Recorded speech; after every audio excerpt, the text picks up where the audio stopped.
Selamat datang di channel ini. Kembali lagi dengan kami kelompok 3. Saya Gusti Ayu. Saya Natalia Neti. Saya Mikael Galwata. Saya Natalia Lendo. Saya Milon Marius. Saya Niklas Prabu. Dan saya Priska Solar. Dan sekarang kami sudah bersama satu orang, namanya Kak Militio. Kak Militio siapa? Kak Militio Moya, biasa panggil Kak Militio, bisa Kak Tio. Oke, Kak Tio. Dan kalau kemarin di video sebelumnya kita udah membahas tentang sila pertama dan sila kedua. Sekarang kita bakal membahas sesuatu yang berbeda, yakni terkait peran Gen Z untuk berpartisipasi dan menyalurkan aspirasi dan mengikuti pemilu kada, pemilu dan pilpres di tahun 2024. Mungkin bisa kenalan dulu Kak sama teman-teman. Oke, jadi Kak Pinam. Iya. Oke, jadi Kak sekarang benar-benar setahu. Nah mungkin yang sama setahu Kak Militio sekarang baru selesai menyelesaikan studi di Fakultas Ekonomi dan Bisnis. Tapi sekarang aktivitas di kampus masih mengurus beberapa administrasi terkait dengan syarat kelulusan nanti. Jadi seperti itu. Dan Kak masih menjabat sebagai kepala departemen 1 di Badan Eksekutif Mahasiswa. Oke, kalau boleh tahu Kak kepala departemen 1 itu apa? Jadi kepala departemen 1 adalah departemen yang membidangi penalaran, kajian dan riset. Riset tentang Jadi itu tujuan dari departemen 1 yaitu dia membuat semacam atau mengkaji isu-isu yang istilahnya sedang hangat di tengah-tengah masyarakat. Kita itu gunakan peran kita sebagai mahasiswa untuk mengkaji isu tersebut.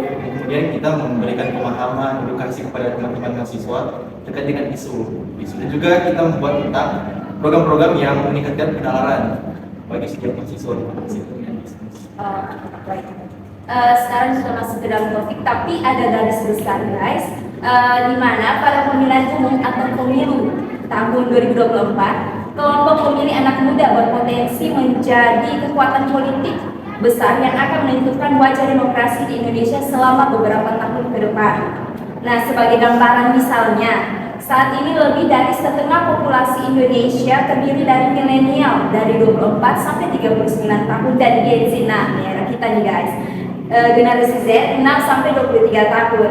Di ranah politik, jumlah pemilih berusia kurang dari 40 tahun pada pemilu 2019 maksud saya diperkirakan sekitar 30 sampai 40%. Dari angka ini diprediksi meningkat menjadi 60% pada pemilu 2024. Nah, sekarang Kakak Tio, yang menjadi pertanyaan kami, bagaimana pandangan Kakak tentang peran Gen Z dalam pemilu 2024? Oke. Memang secara fakta proses demokrasi itu sudah lama, sudah tidak terhitung 6 bulan. Jadi sangat dekat sekali saya merasa kita akan memasuki proses demokrasi, kemudian di daerah, juga punya calon legislatif dan juga eksekutif, kemudian presiden, wakil presiden. Nah, kalau bicara tentang bagaimana peran dari Gen Z dalam pemilu tahun 2024. Seperti yang sudah dikatakan tadi oleh moderator, bagaimana Gen Z ini merupakan salah satu bagian penting komponen dalam masyarakat, di mana Gen Z ini menjadi salah satu istilahnya membangun peran penting dalam mensukseskan pemilu tahun 2024. Karena di Indonesia kadang-kadang juga membaca data tersebut bahwa banyak sekali pemilih-pemilih yang kelahiran kalau dibilang kan Gen Z 2000 ke atas, dan kebanyakan itu kan dari yang baru lulus, bahkan pun yang sementara studi di SMA bahkan pun di kuliah. Nah, kalau bicara tentang peran, yaitu kita harus berkontribusi dengan cara ikut serta dalam pemilu tahun 2024 dengan cara memberikan hak suara kita. Jadi seperti itu. Baik, pertanyaan selanjutnya, menurut Kak Tio, apa yang membuat generasi Z menjadi penentu dalam pemilu 2024? Oke, baik. Kalau ditanya soal generasi Z sebagai penentu,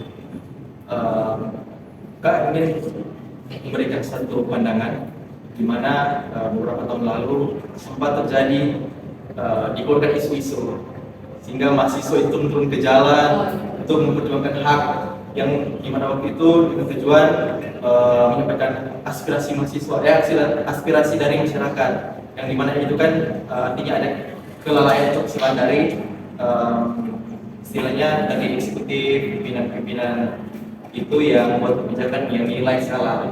Nah, kalau dibilang jadi penentu, tadi kita harus memilih orang-orang yang memang tepat, karena kebanyakan kalau misalnya orang memberikan hak suara itu karena dasar teman ataupun diberikan uang untuk mencoblos ini calon itu.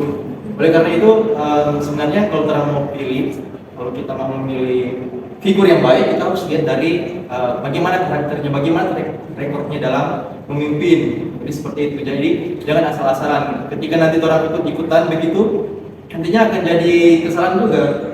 Nantinya sosok tersebut jadi sebagai misalkan jadi pemimpin yang akan meneruskan atau estafet itu kan orang buat kebijakan yang salah. Nah, nanti yang dirugikan kan itu masyarakat, dan juga kan kita sebagai mahasiswa tergolong dalam masyarakat. Jadi bilang penentu ya itu tadi memang sangat diperlukan hak suara kita yang didasari dengan hati dan nurani kita untuk menilai sesuatu tersebut untuk memimpin. Oke. Baik, selanjutnya menurut Kak, bagaimana Gen Z dapat berkontribusi dalam menyukseskan pemilu 2024 di Indonesia? Oke, baik. Kontribusi dari Gen Z dalam mensukseskan pemilu tahun 2024. Pada prinsipnya memang setiap warga negara yang 17 tahun ke atas wajib untuk memberikan hak suaranya. Nah, itu dia tadi kalau bicara tentang kontribusi, artinya Indonesia kan ini mengandung sistem negara demokrasi, di mana kita memiliki hak dan kewajiban itu berkaitan dengan pemilu dan juga hak. Yaitu kita tadi itu memiliki hak suara untuk memilih siapa sosok figur yang nantinya akan melanjutkan pemerintahan ke depan. Dan kalau kontribusi ya tadi kita datang ke TPS, memilih calon-calon pemimpin bangsa ke depan, dan juga yaitu mengawal proses pemilu supaya tidak terjadi kecurangan atau apa. Kan asas dari pemilihan itu dari jujur, adil, bebas, transparan. Jadi itu semua memang harus dikawal. Apalagi kita sebagai generasi Z yang peka dan juga memiliki istilahnya kemampuan untuk bersosial media yang baik dan benar. Jadi ya, kita harus mengawal itu. Pertanyaan selanjutnya, menurut Kak Tio, apa saja tantangan yang dihadapi Gen Z dalam berpartisipasi dalam proses pemilu dan bagaimana cara untuk mengatasinya? Baik. Kalau bicara tentang tantangan dari Gen Z, Gen Z kan itu adalah orang-orang yang dibilang yang lahir di 2000-an ke atas. Kalau secara umur masih agak labil untuk memiliki pendirian yang kuat. Nah, ini yang digunakan oleh oknum-oknum tertentu untuk memanfaatkan generasi Gen Z ini dengan memanipulasi ataupun mengajarkan orang masih labil, masih kurang pemahaman wawasan tentang politik. Nah, itu yang memang dimanfaatkan oleh oknum-oknum tertentu untuk menggunakan kita sebagai wadah dalam kepentingan yang bersifat politik tadi. Kemudian ada juga tantangan itu mengenai isu sara yang memang tidak pernah habis-habisnya ada di Indonesia. Isu suku, agama, ras, budaya, dan anak-anak muda kan ini anak-anak dibilang kreatif. Kebanyakan dari kita sudah punya sosial media yang kita banyak mengikut, contohnya di TikTok. Nah, ada memang orang-orang tertentu yang hanya sekedar memberikan pandangan tapi tidak mengerti tentang konsekuensi yang dia katakan itu. Nah, itu dia. Jadi, karena pemahaman dia tentang hukum Indonesia, tentang aturan, dan juga tentang etika, dia sembarangan berbicara. Orang apalagi anak muda kan masih kurang pemahaman terhadap hal itu. Jadi sembarangan berbicara. Nah, nantinya itu akan jadi masalah. Ada yang memviralkan, apalagi tentang isu-isu politik kan saling-saling berbalas-balasan kalau di konten-konten TikTok. Nah itu kan saling berbalas-balasan itu karena ada satu pemahaman yang maksudnya tidak disetujui oleh orang lain, dibalas lagi oleh orang lain. Jadi sehingga terjadi pertentangan sehingga kebanyakan isu soal agama seperti itu terbawa-bawa, dan itu justru menjadi faktor pemecah bangsa. Karena pada dasarnya kan generasi milenial sampai generasi Z ini sebagai generasi emas Indonesia di tahun 2045. Nah, jangan sampai cap sebagai generasi emas ini akan ternodai atau akan hilang dengan isu agama ras budaya. Indonesia pecah, ya. Jadi akan sulit untuk membangun negara yang baru. Ya. Nah, mungkin lagi terang harus membangun negara yang baru. Jadi kita harus menjaga kerukunan, karena pada dasarnya ketika itu keberadaan bangsa dan ketika itu ada 3 hal. Pertama ada semangat, tekad, dan toleransi. Nah, 3 hal ini merupakan kunci dasar dalam kita membangun Indonesia yang aman, damai, dan bebas dari perpecahan. Oke, baik Kak. Pertanyaan yang terakhir, apa yang memotivasi Gensi untuk berpartisipasi dalam proses pemilu dan bagaimana kekhawatiran mereka dapat diatasi oleh partai politik dan kandidat? Oke, pada dasarnya kan kalau bicara tentang motivasi, kan ingin bawa satu motivasi dulu dari dalam PKPD. Waktu pertama kali datang di ada pesta pemilu, PKB War waktu itu mencapai 15 tahun sekian bulan. Waktu itu ada pemilihan umum. Nah, kan datang justru soal kan belum mengerti, belum paham tentang politik dulu waktu itu. Dan pada saat itu figur-figur yang ada di calon bursa calon itu masih belum tahu ini siapa ini tiba-tiba calon. Jadi itu dia. Jadi motivasi yang enggak bawa ketika datang memberikan aspirasi di TPS itu ini kalau gimana ya? Ikan ini mau dicoblos apa ya? Tinta ya? Cap. Cuma for foto. Jadi itu motivasi.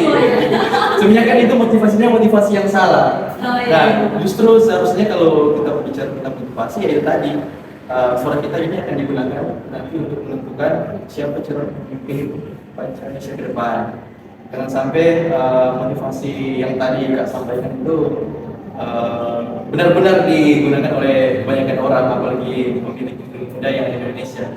Yang pasti motivasi itu kan benar orang harus membawa aspirasi dalam bentuk hak suara yang kemudian kita akan berikan kepada siapa sih yang sebenarnya cocok, calon yang cocok untuk jadi pemimpin yang hebat. Indonesia sekarang sudah baik, tapi diperlukan orang yang bagus lagi untuk meningkatkan itu tadi standar Indonesia kan. Nah, negara berkembang maupun negara maju dan mungkin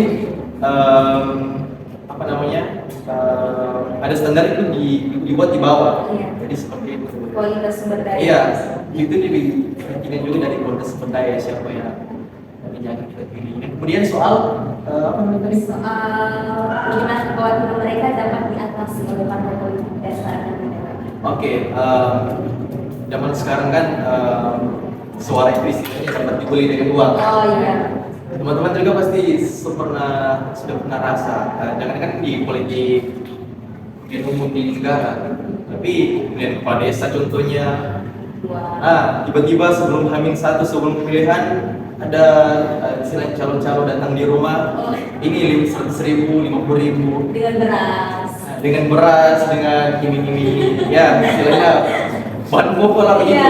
Nah, itu kan bukan istilahnya segenap hati, memang segenap hati, tapi dengan ada maksud, yaitu dengan pilih nomor urut 1 contohnya. Nah, begitu juga yang memang salah satu strategi kotor yang digunakan oleh partai politik untuk menggunakan istilahnya privilege mereka kan di partai punya uang, yang disalurkan kepada tim-tim sukses, tim-tim pemenangannya di daerah, regional, wilayah, desa. Nah, uang-uang tersebut digunakan oleh partai politik yang kemudian disalurkan, diberikan kepada masyarakat dengan apa? Dengan tujuan untuk mendapatkan hak suara. Yang sebenarnya dalam berpolitik itu dalam aturan sebenarnya tidak diatur, tapi secara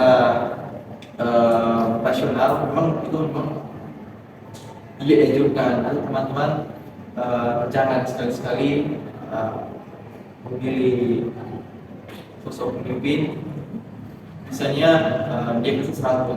Kan ini yang menentukan bangsa kan ini 5 tahun ke depan. Tidak mungkin cuma kasih bayar orang 100.000 dan kita tutup mulut. Nah seharusnya kita ya tadi kalau memang percuma dia punya track record yang bagus, punya pencapaian yang luar biasa dalam memimpin, tapi karakteristik dalam memimpin itu buruk. Percuma kita jangan melihat orang Tidak juga dari dalam. dari dalam hati bagaimana dia punya keikhlasan, keikhlasan untuk memimpin negara dengan tujuan ya pasti setiap pemimpin itu punya tujuan masing-masing, tapi jangan melihat dari orang yang memiliki tujuan politik yang hanya memikirkan pribadi, tapi kita harus menilai pemimpin itu yang betul-betul ingin mengabdi dan memberikan hak dan juga memperjuangkan aspirasi dari masyarakat yang seperti itu. Oke, baik. Jadi selesai wawancara membahas tentang BMUI. Boleh. Boleh. Oke, sampai di sini dong. Terima kasih kepada Kak Tio yang sudah mau meluangkan waktunya untuk dapat diwawancarai. Tetap semangat dan sukses terus. Oke. Oke, terima kasih. Thank you. Saya Rizky Ayu. Saya Natalia Rembi. Saya Michael Wilda. Saya Natalia Lendo. Saya Milon Marius. Saya Nizal Menangkabo. Saya Priska Salah. Dan kami pamit undur diri. Dadah.